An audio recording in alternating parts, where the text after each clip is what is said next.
Ilang araw na lang at mapapasko na, kaya kung nalilito ka pa rin kung ano yung lulutuin mo, subukan mo na itong whole chicken in Sprite. Sobrang sarap nito at napakadali lang gawin at konti ingredients lang din yung kailangan natin. Kailangan natin dito ng isang buong manok. Medium size to at nasa 250 pesos ang bili ko. Bubudburan muna natin to ng asin at paminta. Pati na rin yung loob ng tiyan ay lalagyan natin. Then i-rub lang natin ng maayos yung ating seasonings. At syempre yung kabilang side naman.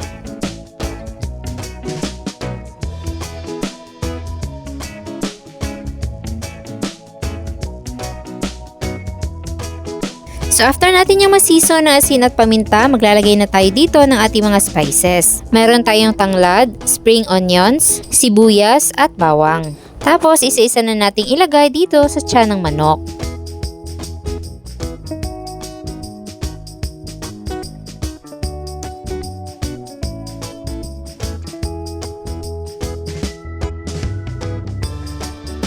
Pagkatapos natin malagay lahat, gagamit tayo ng toothpick para ma-secure yung ating mga spices at hindi mahulog habang niluluto natin yung manok.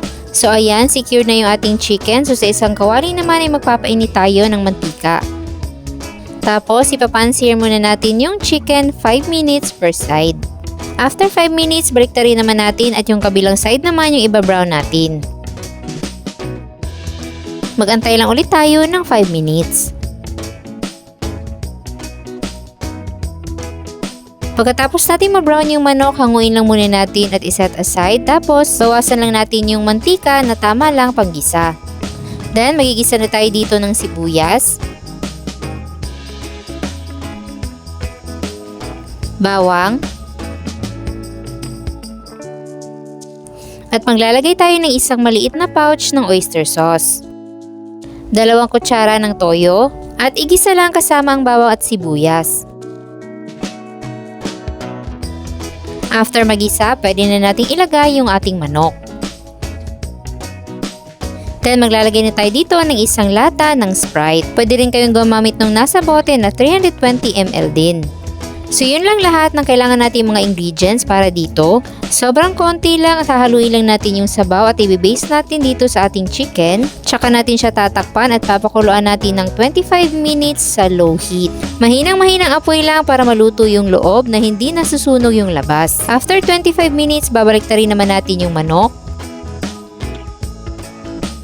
I-baste muna natin yung sabaw para naman magkakulay yung ating chicken.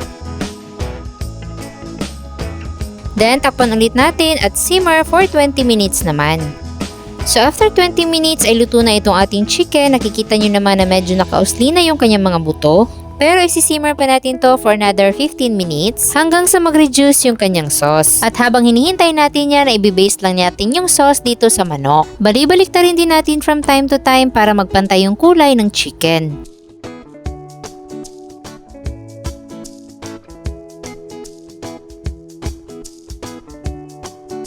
So after a total of 1 hour cooking time, ready na ang ating whole chicken in Sprite.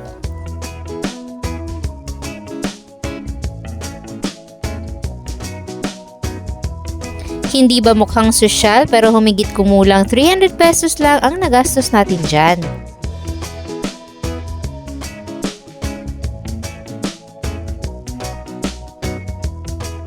Sa murang halaga, may pagsasaluhan na kayong napakasarap na ulam ngayong Pasko at Bagong Taon.